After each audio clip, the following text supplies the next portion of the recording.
il nous a donné une nature, une fitra, qui est naturellement portée vers le transcendant, mais cette fitra, elle a des expressions culturelles qui vont être dans le bien-être.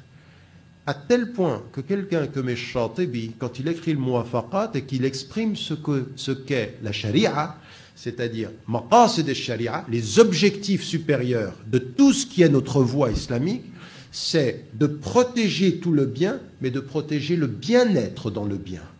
De protéger, c'est le bien pour l'homme, pour l'être humain, l'homme avec un grand H. Quand on a compris ça en amont, on doit rentrer dans notre question sur l'art de façon beaucoup plus positive.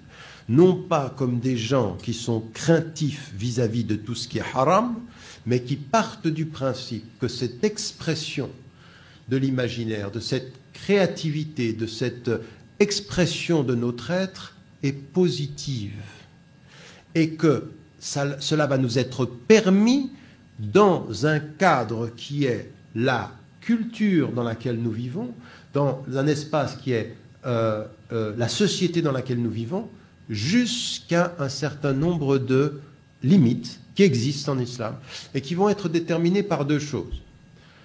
L'éthique, c'est la dimension de la norme et de la valeur, et j'en vais en parler, et puis un certain nombre de règles de moralité qui vont se traduire en règles de droit.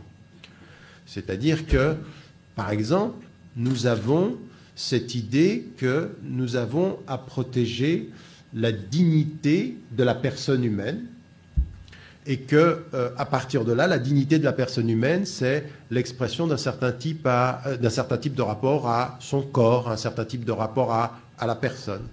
Tout ce qui va, en fait, dans l'expression dégrader le corps ou dégrader la dignité de l'être humain, va se transformer de la valeur éthique en une règle en disant, là, il y a une limite, faire ceci, ça devient haram.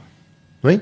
Donc, ce que font les savants du fiqh, c'est qu'ils traduisent la norme supérieure en règle d'application en disant, là, vous ne pouvez pas faire ça. Donc, vous ne pouvez pas, par exemple, la vulgarité, l'expression de la nudité. On a par rapport à ça des normes islamiques qui sont liées à une certaine conception de l'homme. Une certaine conception de l'homme. Tant qu'on est dans ce cadre-là, on est dans l'expression possible, mais on fait attention à un certain nombre de limites dans l'expression artistique également. Ayant dit cela, ayant compris ce travail en amont, j'en viens maintenant à l'expression directe du sujet qui est le nôtre. Parce que nous avons un vrai travail à faire, c'est un vrai défi. Quand j'ai commencé à faire ce travail-là, à un moment donné, je me suis aperçu que je butais systématiquement. Si vous lisez Être musulman européen, vous verrez que j'ai écrit un chapitre sur la question culturelle et la question artistique. Je parle de la musique, je parle de la peinture, je parle de la sculpture et des opinions des savants. Et en mettant en évidence pour chacune des sphères les trois positions sur la question de la musique, les trois positions différentes sur la question de la peinture, les deux positions fondamentales sur la question de la sculpture. Vous avez un certain nombre d'opinions de savants majoritaires. Ils n'avaient pas qu'un seul élément. Donc, et à un moment donné, je me suis dit, mais si on continue comme ça, à force de tout légaliser avant de comprendre la substance, on va appauvrir l'expression. Et ça, c'est quelque chose qui est un vrai problème. Et j'ai écrit un autre livre après qui s'appelle La réforme radicale, éthique et libération, en essayant de poser la question de l'art, en disant que nous avons un vrai problème sur la question de l'expression artistique. Parce que ce que nous sommes en train d'apercevoir, c'est que dans le monde majoritairement musulman, toute expression artistique confondue, nous sommes dans une évolution qui est un appauvrissement. Nous commençons à nous appauvrir en termes de créativité. Nous écrivons moins de littérature, toutes les langues confondues, c'est-à-dire que c'est vrai même en anglais, c'est vrai en français, l'expression qui vient de notre... Et souvent, ceux qui sont des littéraires, c'est-à-dire ceux qui s'expriment dans le monde majoritairement musulman ou dans les sociétés en Occident, qui sont de confession musulmane, souvent, pour devenir des littéraires, se distancient de la référence religieuse. C'est-à-dire que c'est des gens qui sont soit à distance, soit qu'ils le font en se coupant complètement. Ce qui est possible. Toute la question est de savoir comment est-ce qu'on se coupe en divorçant de cette référence ou est-ce qu'on distingue tout en en gardant les deux zones, les deux espaces de référence. Comment est-ce qu'on fait? Comment est-ce qu'on fait pour être à la fois quelqu'un, une femme ou un homme qui a envie de rester dans sa foi et dans sa cohérence et en même temps puisse être dans l'imaginaire, dans l'expression artistique? Est-ce qu'il faut se couper de sa foi pour être créatif ou est-ce qu'on peut être profondément croyant et fondamentalement et profondément créatif dans l'expression? Ça, ce sont des questions qui, à un moment donné, nous disent, mais on ne peut pas continuer comme ça à rentrer dans cette discussion-là uniquement avec des cadrages ou avec un espace légal. Il faut poser deux questions. La première des questions, c'est les finalités supérieures, ce qu'on appelle dans la tradition musulmane le maqasid. C'est une école du droit, des fondements du droit et de la jurisprudence, usul al-fiqh. Et puis une autre chose, c'est ad-dawabit. Ad-dawabit, c'est quels sont les éléments qui vont nous permettre de baliser. Et au nom de quoi on balise? Au nom de quoi tu me dis que c'est interdit ce que je fais? Pourquoi est-ce que tu me dis que c'est interdit? Uniquement parce qu'il y a un texte qui me dit que c'est interdit? Ou est-ce que je dois comprendre de le texte qui me dit que c'est interdit que derrière le texte, il y a une illa, c'est-à-dire il y a une raison d'être à ça? Pourquoi est-ce que c'est interdit? Pourquoi à un moment donné, il est dit la vulgarité c'est non? Uniquement parce que le texte dit la vulgarité c'est non, tu ne te poses pas question, tu restes cesse d'être vulgaire? Ou il y a dans l'idée de ne pas être vulgaire, ou de respecter la pudeur, ou de respecter une dimension de l'être humain, quelque chose qui est le message profond de l'islam que tu dois comprendre? Qui est en fait un message qui dit exprime-toi, mais éduque-toi dans ton expression. Une expression éduquée, une expression maîtrisée, une expression qui est élévation, parce que, comme disait Baudelaire, nous sommes portés par deux postulations, l'aspiration vers l'idéal et l'attraction vers le bestial. Nous avons les deux. Vous qui vous regardez droit en face tous les matins devant votre glace, vous savez que vous pouvez être des bêtes. Ah oui, on a ça aussi en nous. C'est vrai, non? Il y en a qui disent, mais non, oui, regarde-toi bien en face, tu peux être une bête. Et tu peux t'élever. Et Pascal avait raison sur cette question-là. L'homme n'est ni ange ni bête. C'est le malheur veut que qui veut faire l'ange fait la bête. Si tu veux et vous savez, le prophète alayhi salam, il dit exactement la même chose vers ceux qui veulent tout le temps prier. Et cette femme qui met dans la mosquée, qui met une ficelle si elle est en train de s'endormir pour qu'elle reste debout. Il dit non, n'essaye pas de faire plus que ta nature. Tu n'es pas un ange, tu es un être humain. Et quand tu es fatigué, arrête de prier, va dormir. Parce que prier en dormant ou dormir pendant que tu pries, c'est plus une prière. Tu dors. Donc tu vas te coucher, puis tu reviens. Le sens de la mesure. Le sens de la mesure dans tout. Le wasatiyya, je viens d'écrire une préface pour un livre extraordinaire de Hashim Kamali, qui est quelqu'un qui s'exprime en langue anglaise, qui a écrit un livre sur le wasatiyya, sur la mesure, la modération en toute chose. Tout ça, c'est une question de modération.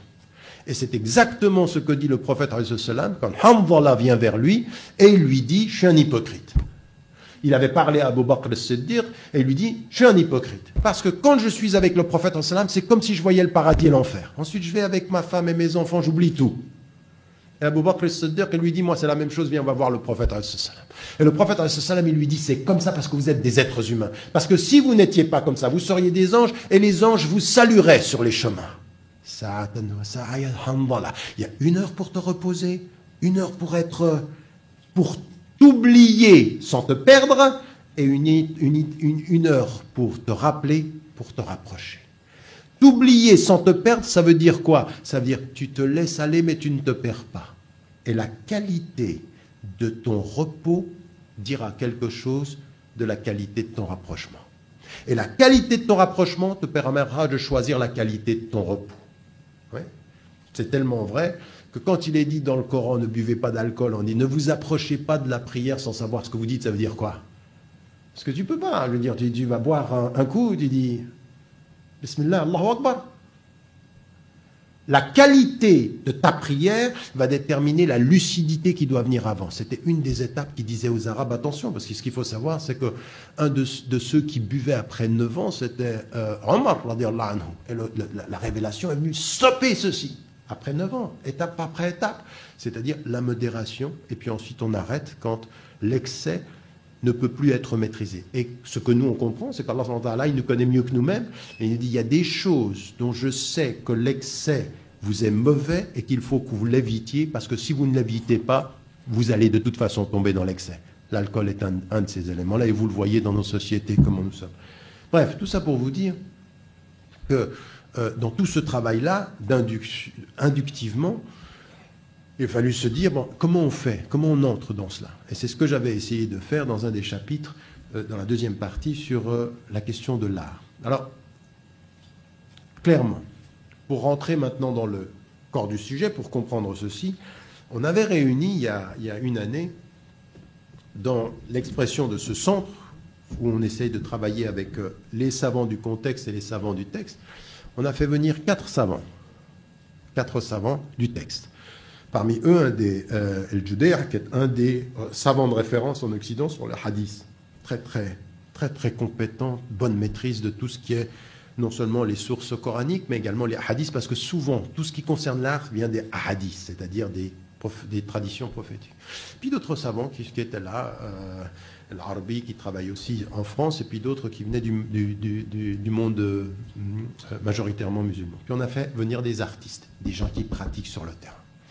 Une de ces personnes-là est celle, vous avez peut-être entendu au Canada, qui est à l'origine d'une émission qui a gagné en popularité au-delà de la communauté musulmane et qui s'appelle La Petite Mosquée dans la Prairie.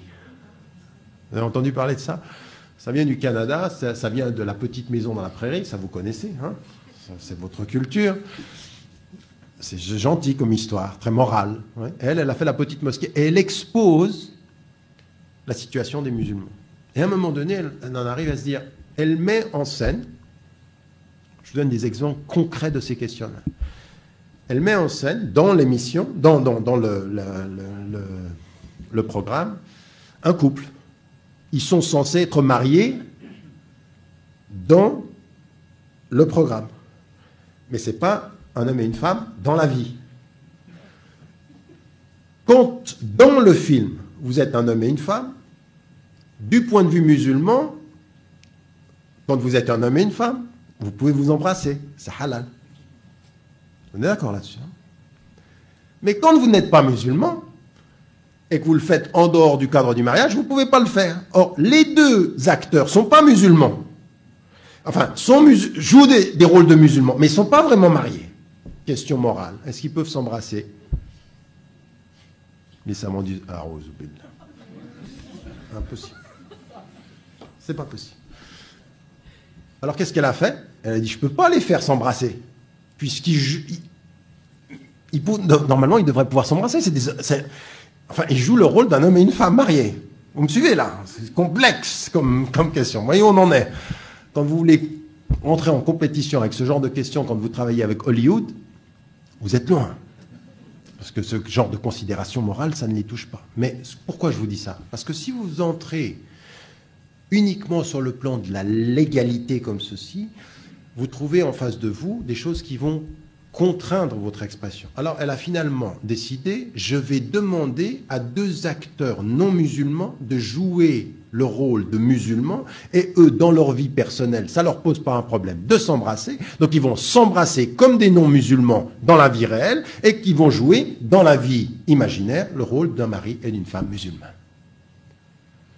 C'est halal. Et un des savants qui a dit, je suis pas d'accord avec ça. Parce que vous poussez des non-musulmans à faire quelque chose qui n'est pas halal pour donner l'impression que c'est halal dans la vie imaginaire. Bon, quand vous êtes à ce niveau-là de complexité par rapport au droit, vous apercevez, pourquoi je vous dis ceci? Parce qu'on a eu ce type de discussion, ça a pris un moment, mais il y a une chose qui était importante, c'est que tout ça nous a amené aux questions de fond. On est sorti de ce cadre-là, parce que ça, c'est des questions que quelqu'un qui fait des films va devoir se poser. Mais on en est arrivé à des questions qui sont beaucoup plus profondes, qui étaient de dire qu'est-ce que l'art et comment est-ce qu'on doit agir par rapport à ça. C'est-à-dire on est monté en amont, c'est-à-dire qu'est-ce que l'on veut, quelles sont les finalités de l'expression. Alors c'est là que j'ai envie de vous... Combien de temps j'ai parlé là déjà? J'ai déjà parlé 3 quarts d'heure? Oui. C'est sérieux? Franchement. Moi mes 5 minutes, on va dire 40 minutes. C'est vrai? Mais là, j'étais... Bon, d'accord. Alors, rapidement, La première des choses, c'est qu'il faut distinguer dans notre rapport. Donc moi, ce que j'essayais de vous montrer, c'est le degré de notre réflexion qu'il peut y avoir avec les savants qui sont dans la légalité. Et ce qui était extrêmement intéressant, c'est de voir des artistes qui posent des questions de droit en disant voilà à quoi je faisais référence, mais en même temps poser des questions beaucoup plus profondes sur l'expression. Comment on fait? Et donc là, ce qui est important, c'est la discussion qui est fondamentale, qui est venue à partir de là. Première des choses, c'est de dire d'abord, ce qu'on entend par l'art, c'est toutes les formes de l'expression, de l'intelligence et de l'imaginaire humain. Alors ça va prendre plusieurs formes. Et attention, je ne parle pas, surtout ne confondez pas, l'art avec le divertissement. Oui, parce que, qu'on soit bien clair, il y a le divertissement, et tous les divertissements ne sont pas artistiques.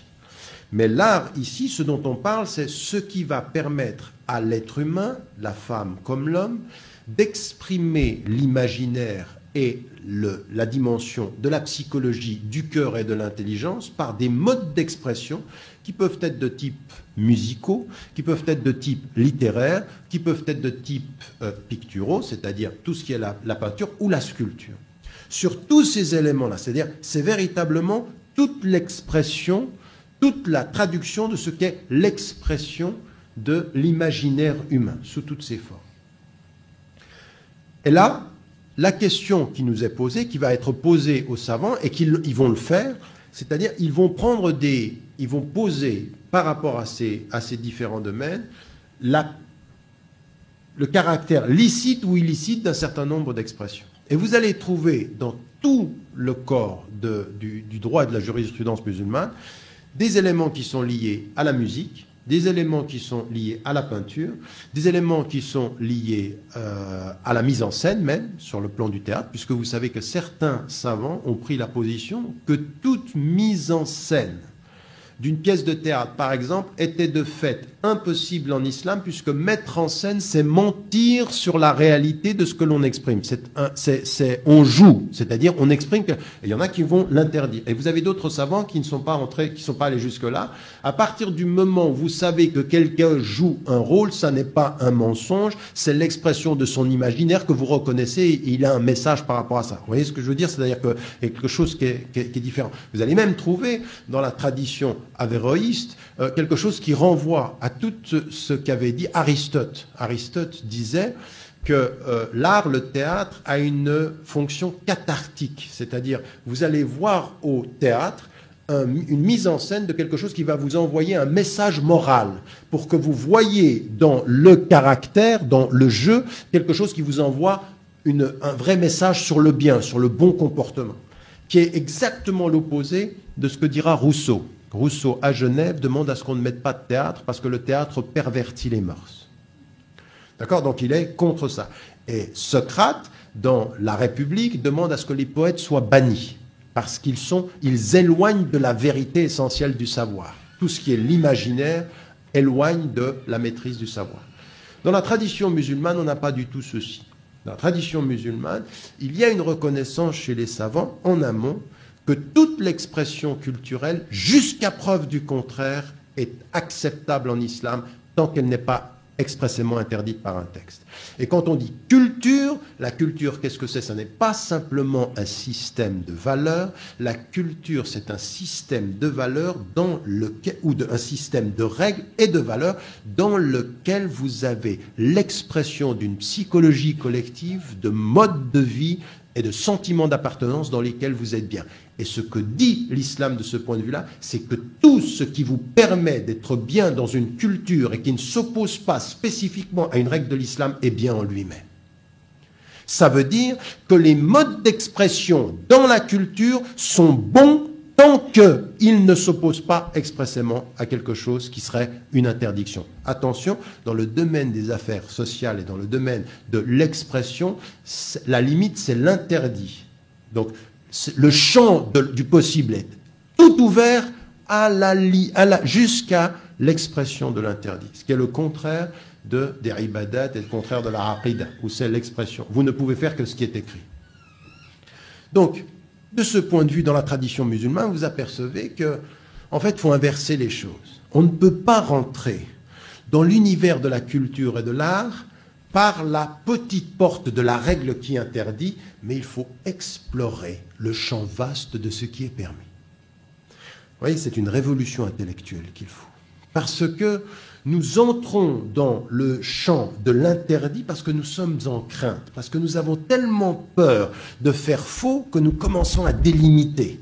Ça, c'est une mentalité non pas d'une religion qui a conscience de la force culturelle, mais qui a la crainte de la transgression légale.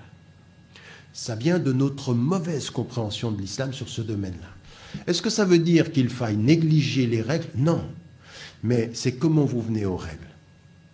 Et c'est ça que j'aimerais vous faire comprendre. Vous savez, dans l'introduction que j'avais faite sur les fatwas, les premières fatwas qui avaient été exprimées par le Conseil européen de la fatwa, j'avais dit une chose qui avait été mal comprise. D'ailleurs, ils n'avaient pas été contents. J'ai dit, il faut faire très très attention. Il y a la fatwa et il y a la psychologie de la fatwa et il y a la pédagogie de la fatwa. Et la psychologie de la fatwa, c'est attention à comment vous exprimez une règle dans un champ culturel, parce que si vous commencez par la règle, vous asséchez l'expression dans ce domaine-là. La psychologie de la fatwa, elle est comment une règle est dite dans un domaine donné. Ça veut dire par quelle porte vous entrez dans le domaine. Et dans le domaine de l'art, l'art nous impose de passer par une autre porte. Non pas de dire, ne me dis pas, ne commence pas à me dire, quand je fais un film, si deux acteurs peuvent s'embrasser. Ne commence pas par là, parce que si tu commences par là, je ne peux plus réfléchir. Tu vas assécher l'expression de ma créativité. On va passer par l'autre porte. Et c'est à un moment donné exactement ce qui arrive. Même par exemple, je vous parlais tout à l'heure de Youssouf Islam, Cat Stevens, qui vient dans l'islam, il arrête tout parce qu'il a entendu la musique haram. Et il arrête tout. Et à un moment donné, il va faire marche arrière et il va commencer à se rendre compte qu'il n'y a pas qu'une seule opinion et que peut-être c'est par une autre voie qu'il faut entrer dans ce domaine-là, le domaine de la créativité. Pourquoi? Et c'est là où maintenant j'en viens à ce qui devait être l'essence de mon propos, mais comme j'ai plus le temps, je vais en faire l'essence et la conclusion. C'est de dire, en fait, oui, il y a chez les savants du droit, les fuqaha, dans tous les domaines que j'ai cités, tous, hein, c'est-à-dire l'expression musicale, l'expression de la peinture, etc., il y a des avis juridiques. Et ce que vous devez savoir en tant que musulmane et en tant que musulman ou en tant que personne qui est intéressée par le sujet, c'est qu'il n'y a pas une seule opinion sur aucune des expressions artistiques. Aucune. Sur la musique, il y a 3 grandes réponses qui sont données par des savants, 3 grandes réponses, et à l'intérieur de ces réponses-là, il y a plusieurs conjugaisons du rapport au droit. Oui, il y a des savants qui vous disent toute musique est interdite. Oui, il y a des savants qui vous disent on ne peut utiliser que les percussions. Et il y a des savants qui vous disent la musique en tant que telle avec les instruments n'est pas contraire à l'islam. Donc vous avez de ce point de vue-là quelque chose qui en fait devrait nous faire changer de perception à partir du moment où on sait que sur la musique, que sur la peinture, même sur la question de la peinture, il y en a certains qui vous disent quand tu rentres chez vous ne... À un moment donné, il y en a même certains qui vous disaient tu prends pas de photos, c'est haram. Moi, j'étais à l'île Maurice une fois, et puis il y a des gens qui viennent à la fin de la conférence, est-ce que je peux prendre une photo? Et il y a un cheikh qui vient vers moi et me dit, mais qu'est-ce que tu fais là? Alors moi, je pensais qu'il allait me dire, attends, un tout petit peu de modestie, tu fais pas des photos avec les gens, ce que j'aurais tout à fait admis. Je veux dire, à un moment donné, ça va, quoi. On n'est pas là pour faire des photos avec... Bon, vous voyez ce que je veux dire. Non, lui, il dit, non, la photo, c'est haram. Et je dis, tu fais comment avec le passeport? Et lui, il me dit, daroura. Non, mais rigolez pas. Il y a des positions qui disent daroura, c'est-à-dire c'est une nécessité, et on ne fait pas de photo. Parce que la photo, ils reprennent littéralement les hadiths qui sont liés à cette expression-là. Et d'autres savants disent non, c'est pas cette photo-là qui est problématique, c'est la photo, en fait, c'est l'image qui fait de l'ombre. Donc c'est la sculpture. Et donc ils vont vous dire oui pour la photo, non pour la sculpture. Et souvenez-vous qu'Albert Camus disait une chose tout à fait intéressante, il disait l'art le plus prétentieux des êtres humains, c'est dans L'homme révolté, il écrit ça, c'est la sculpture. Pourquoi? Parce qu'on entre en compétition avec le Créateur. En 3 dimensions, c'est autre chose. Et certains sculpteurs vont dire, mais non, évidemment que je sais que ça veut pas, je ne rentre pas en compétition avec Dieu. Je fais même le contraire. J'exprime en 3 dimensions la beauté de ce que le Créateur m'a donné. Donc tout est dans mon intention. Donc toi, si tu le vois comme une compétition, tu as un problème avec ta... C'est toi le problème, c'est pas ce que j'ai fait. Et donc là, vous avez quelque chose qui est tout à fait intéressant, c'est que le droit vous dit, sur la musique, 3 opinions différentes. Sur la sculpture, 2 opinions différentes. J'entends, attention, hein, j'entends les grandes opinions. Sur la peinture, 3 opinions différentes. Et donc, dans tous les champs de l'expression artistique, vous avez plusieurs opinions. Ça veut dire quoi? Ça veut dire qu'à partir d'un certain moment, au lieu de rentrer dans le droit et de se figer, commençons par entrer par l'autre porte, qui est celle de la permission originelle.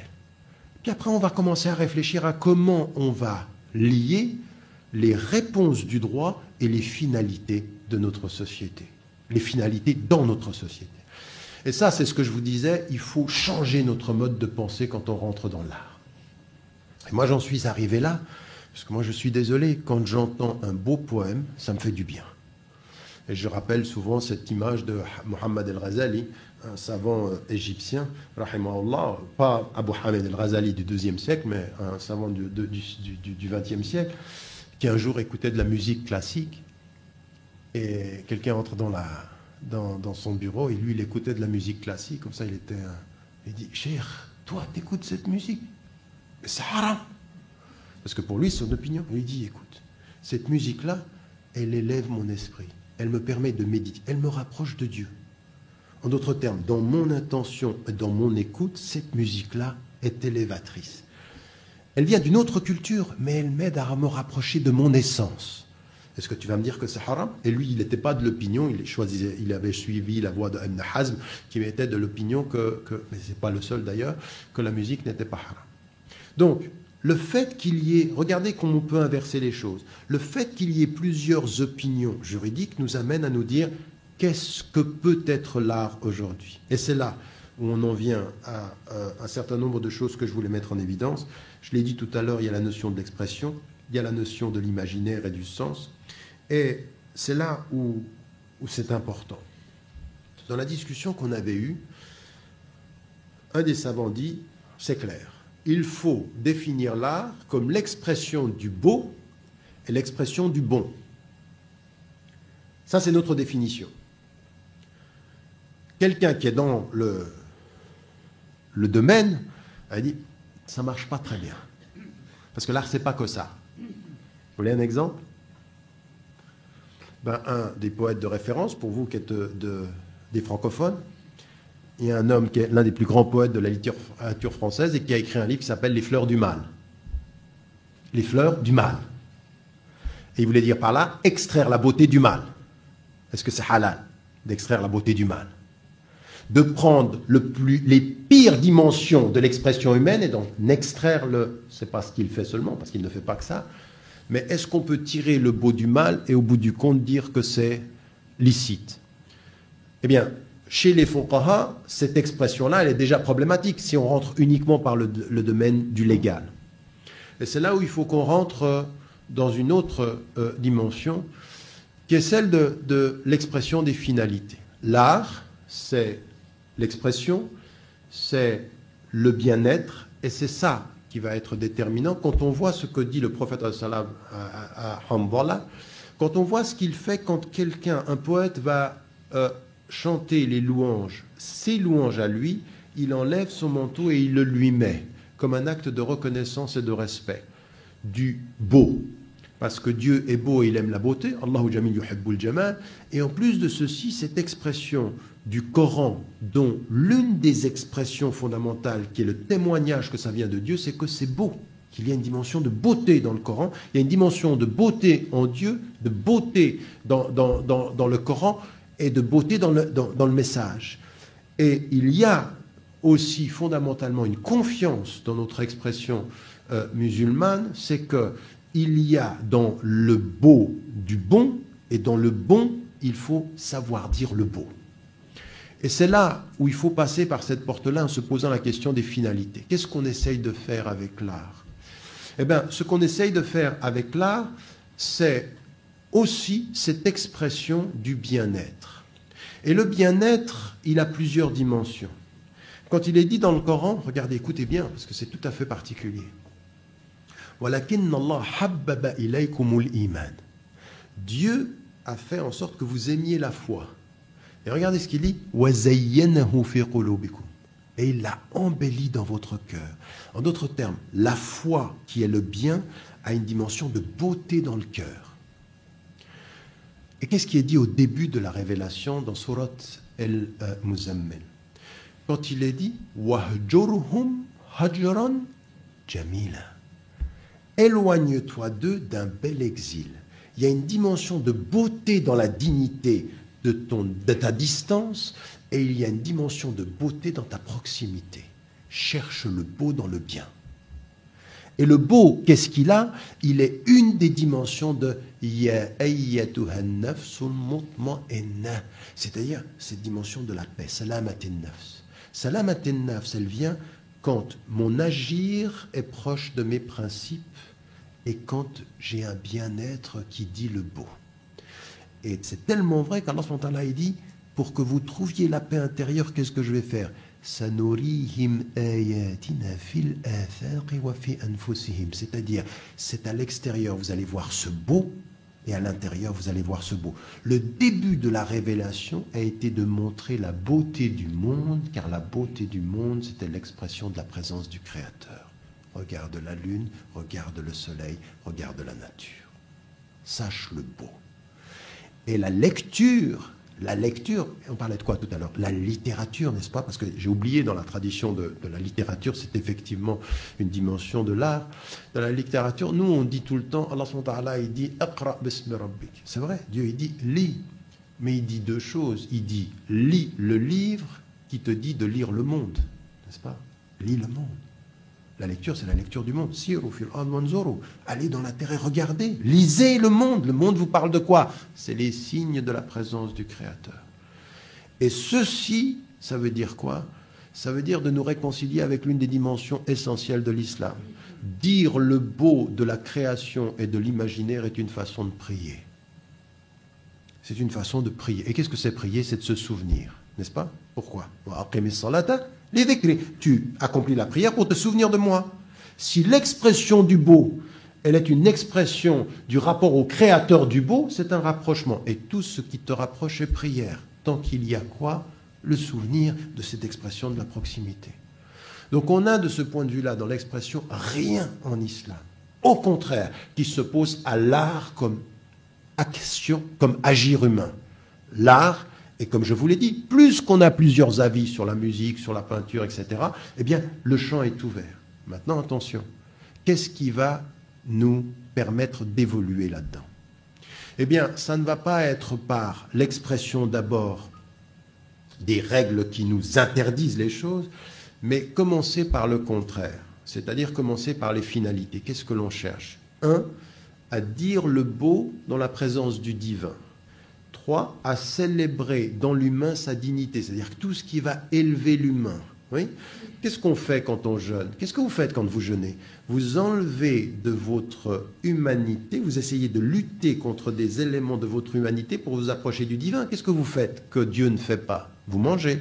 Qu'est-ce que vous faites que Dieu ne fait pas? Vous buvez. Qu'est-ce que vous faites que Dieu ne fait pas? Vous avez des besoins physiques. Pendant le mois du Ramadan, vous les arrêtez, vous les maîtrisez. Vous enlevez l'humain pour faire monter le divin. Vous êtes dans un autre état. Eh bien, l'art, c'est ça. Ça doit être cette expression de « dis le souffle qui est en toi ». Va chercher le souffle créateur qui est en toi et exprime-le. La finalité de cette expression-là, qui est cette élévation. Ce que disait Beethoven quand on lui parlait de sa musique. Cette élévation, quelque chose qui te prend et qui te monte comme ceci, et qui te monte vers... Donc il y a cette expression en islam de « ça doit te montrer ». Attention, il y a une autre chose également, qui est quelque chose de totalement basique et élémentaire, à cause et grâce à la fitra. Quand je ne fais rien de mal et que je fais en sorte de chercher à être bien avec moi-même, je suis dans le bien avec Dieu. Regardez comme c'est positif l'islam. At-tayyibat, c'est je cherche juste à être bien avec moi-même et je ne fais rien de mal. C'est-à-dire rien dans ce que je fais. Donc quand j'écoute un poème, quand j'écoute une musique, quand je vois un film qui me permet d'être bien, je me repose la tête. Qu'est-ce que tu fais? Je me repose. Et ça n'est pas le mal, c'est bien. C'est exactement la même chose que quand vous mangez. Quand vous mangez, il n'y a personne qui vient vers vous taper sur l'épaule et dit « Masha'Allah, tu manges, ça c'est halal. » Tu manges. Votre esprit, votre cœur, votre être ont besoin de cette nourriture comme votre corps a besoin de nourriture physique. Et quand vous le faites, quand c'est pas mal, c'est bien. C'est bien. C'est quelque chose qui vous rapproche. Vous êtes dans le repos. Sa'atan wa sa'a. C'est 1 heure pour ça et 1 heure pour repose-toi. Mais dans le bien. Donc après, c'est là où on va se poser la question des finalités. L'élévation, la dignité, le bien-être. Mais le bien-être, c'est pas... Attends. Pour que je me sente bien avec moi-même, tu ne vas pas tout le temps me parler de Dieu. Parce que nous, alors ça, on a un problème. C'est l'art islamique, tu ne parles pas de ça. Non, attendez.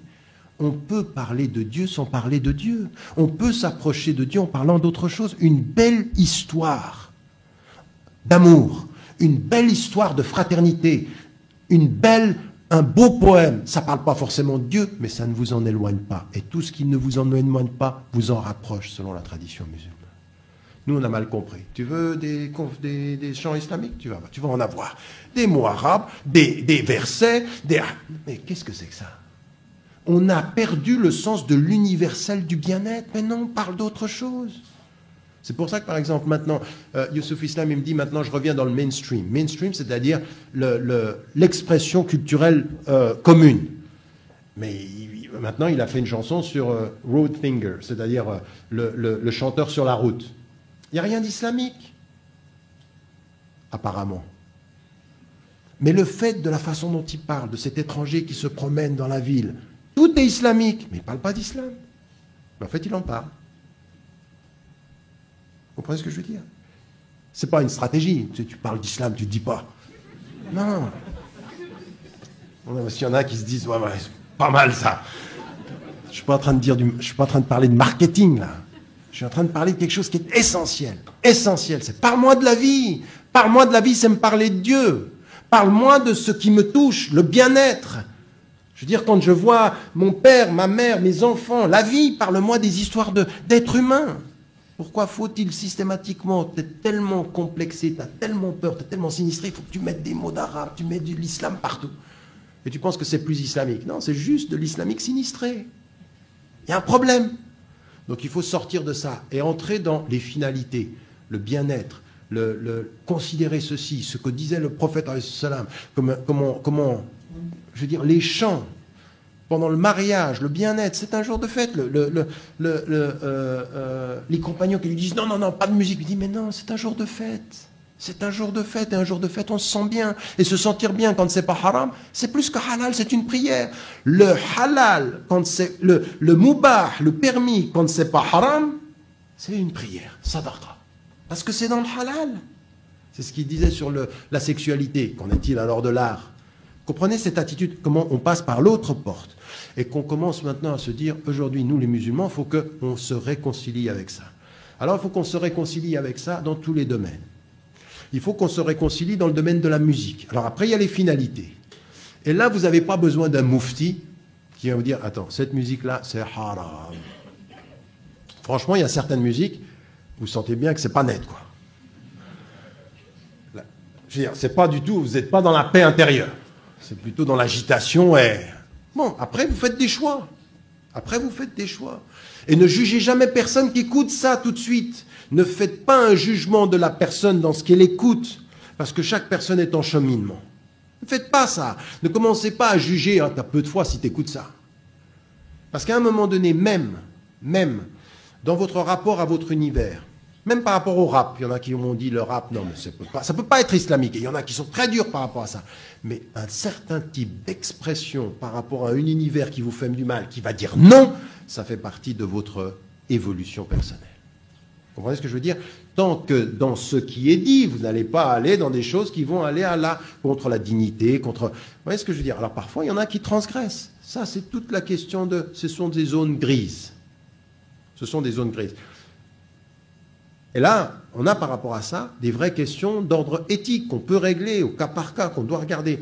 Mais ça ne doit pas nous empêcher d'être créatifs. Ça ne doit pas nous empêcher de l'expression. C'est vrai pour la littérature, c'est vrai pour la musique, c'est vrai pour le théâtre, c'est vrai pour la peinture, c'est vrai également pour le cinéma. Je dis ceci et je conclus là-dessus pour dire qu'en fait, il y a une vraie question, c'est-à-dire que plus il y a de limites ou d'éthique ou de finalités auxquelles on pense, plus on a l'impression que la créativité se perd.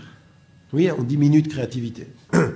Robert Fisk, qui est un journaliste britannique, disait que si vous écoutez les chansons de Cat Stevens dans les années 60 et les chansons de Youssouf Islam dans les années 2000, là comme maintenant, il dit il y a une différence de créativité. Il était beaucoup plus créatif avant.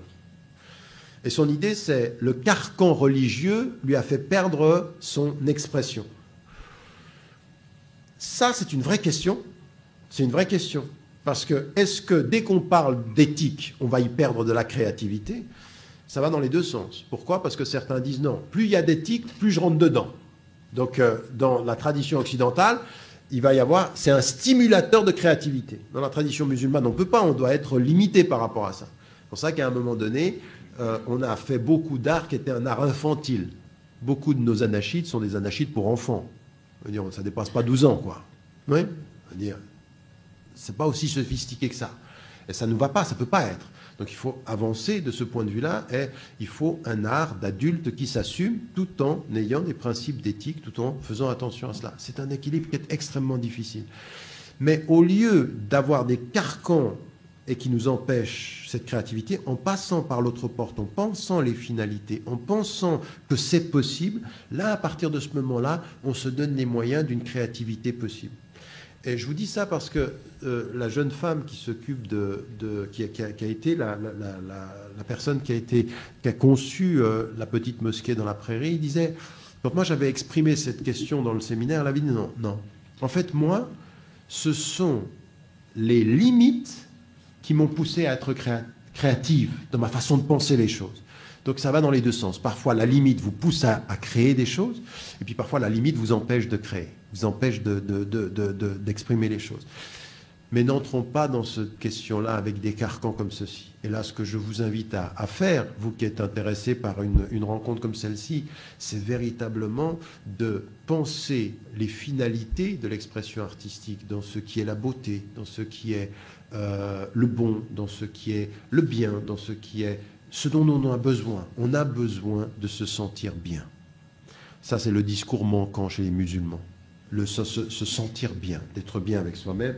Et ça devrait pousser les uns et les autres dans le domaine littéraire, dans le domaine artistique, de pouvoir être beaucoup plus impliqués là-dedans. Et puis de contester ce qui se fait jusqu'à maintenant. Et moi, je suis de ceux qui contestent aujourd'hui. Je vois beaucoup trop de chants que on qualifie trop vite les choses d'islamiques, et on pense à islamique, ça se mesure à la quantité de fois où on dit Dieu dans la chanson, où l'on fait référence à un verset, où l'on fait référence à une tradition. Non.